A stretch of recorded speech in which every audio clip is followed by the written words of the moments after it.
Okay, welcome back to class. Today I'll be showing you how to create your pleats. There are different kind of pleats. We have the knife pleats, we have the inverted pleats, we have the box pleats, different kind of pleats. But generally the same rule applies to all kinds of pleats. And there are some basic information you will need to know about pleats. Once you know that information, it sets you free into manipulating anything that has to do with pleats. Okay, if you are going to do a knife pleats can be, it faces one direction. Let me do it this way so you guys can see. It's fold in one direction. Just, you should have seen those kind of skirts. Okay, so it faces one direction. I will share some pictures with you guys. So that's knife pleats. If you are making knife pleats, you need to determine how wide you want the pleat to be. Take for example, I want my pleat to be 1 inch. So let's say I want my pleat to be just 1 inch. And by the time you are starting any form of pleat, you should not start from the end. Always leave allowance, because you would need to fix zipper, except you want to put, even if you want to put zipper by the side. So I prefer to put zipper by the side of my box pleats, anything pleated skirt. I really don't like that zipper look at the center back. So I love to have my pleats by the side. So let's assume this is my center back and this is the other, I'm not in the camera range, center back. So how do you enter the skirt? We don't have zipper allowance. So you just leave the zipper allowance on here. Are we together? You leave the zipper allowance on here. Do you understand? So you don't start your pleating without leaving zipper allowance. It helps you to be able to fix your zipper. So let me just draw this line and I will fold it in. We'll forget it as if it's not there, so that nobody is confused. So I will be folding this in.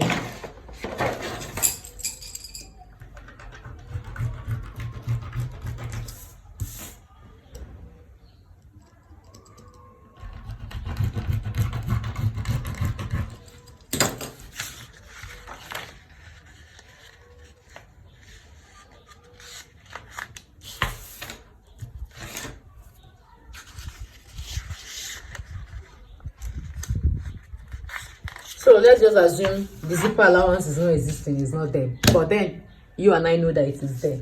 So you need to know that a pleat has 3 folds. You will understand by the time we continue. A pleat has 3 folds. So take for example, I want to make a knife pleat and I want the length or the width of the pleat to be 1 inch. So if I were you, I would just mark 3 lines, 1 inch each. Are we together?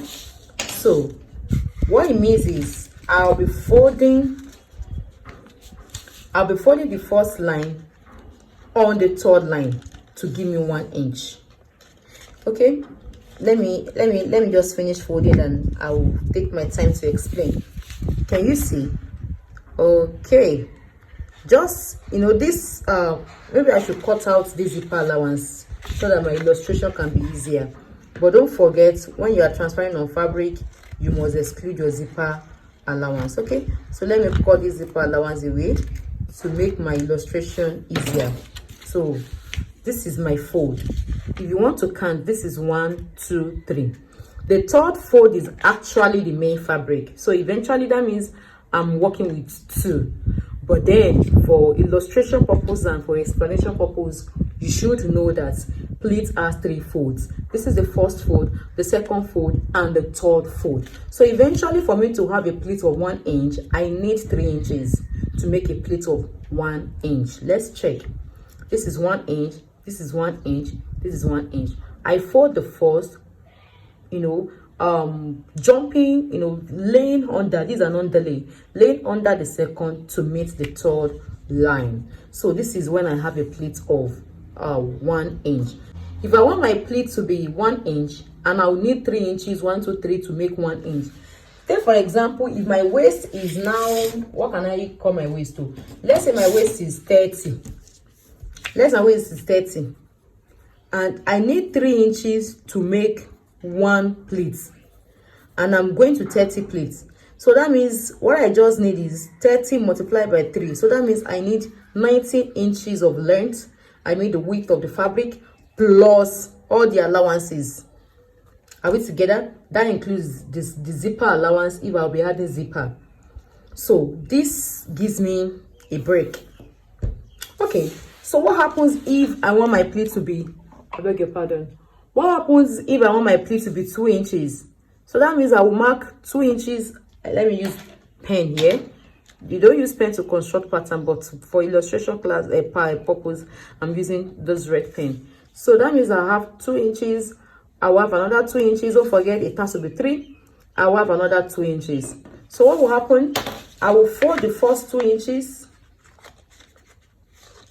I will fold the first 2 inches, jumping this underlay, then to meet the third 2 inches. So that means I needed this 3 fold again to make 1 pleat, and the 3 folds require 2 inch per fold.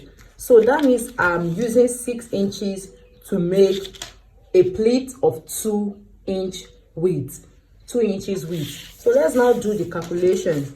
If my waist is 30 and I will need 6 inches to make 1 pleat. Okay, I will need 6 inches to make 1 pleat, just like what we did here.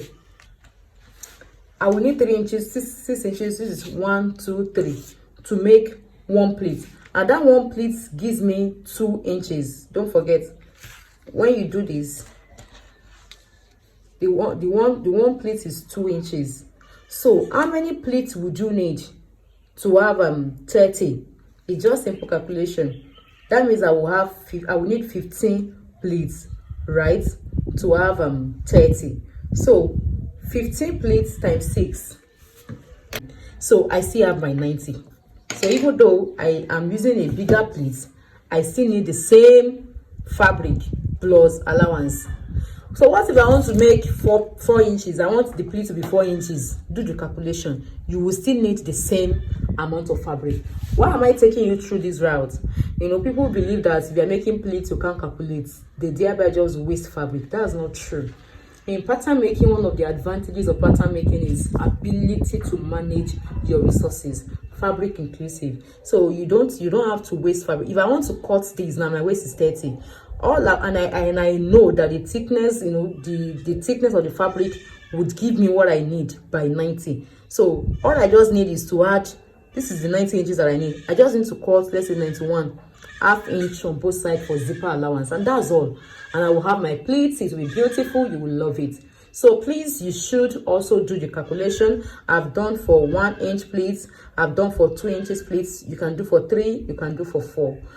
But if I'm making a live pleat, I prefer it tiny. I prefer doing 1. So let's do it. This is it.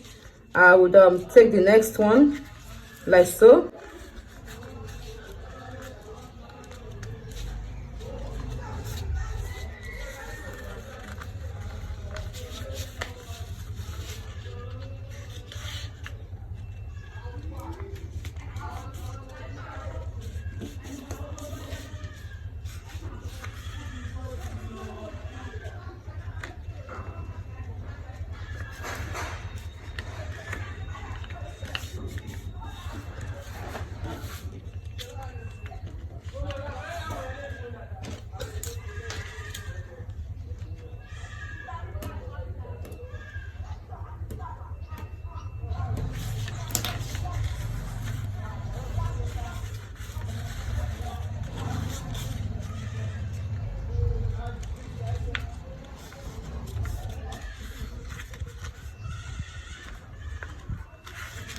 So you can see how beautiful this looks, right? So this is knife plate. It faces one direction. So you will need to use your seam to hold these parts in place before you even try to attach band. If not, it will be frustrating you. So just introduce your band, fix your zipper, and that's that about a knife plate.